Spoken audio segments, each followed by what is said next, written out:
بذمتك واحده زي كده، زي كده تتجوز سواق ميكروباص؟ ابقى اخر سواق ميكروباص؟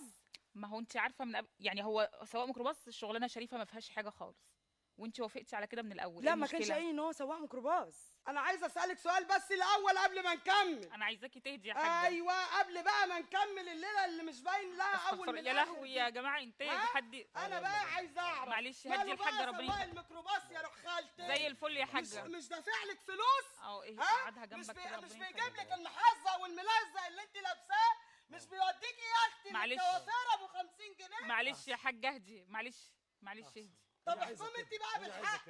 هي عايزه احكمي صح بالحق. كده. انت مبسوط كده؟ ايوه، عشان هي فعلا انا عايزه راضيه ذمتك يا استاذ. ايوه، اتفضلي. احسن حرام ولا حلال؟ احسن. اللي هو ايه؟ الواد بيشقى ويتعب طول النهار وطول الليل، تاخد منه الفلوس اللي جايبها تروح بيها للكوافير، تروح تجيب تروح تجيب جنس 180 جنيه، ما يصحش كده، جنس عيب. 180 جنيه يا معلش اما، جنس 180 جنيه. لا اديها يا بعزقت، اما. انت بعزقت. اتفضل حضرتك ارتاح. معلش خلاص. انت صحيح من جوه هج هج ومن بره مج مج.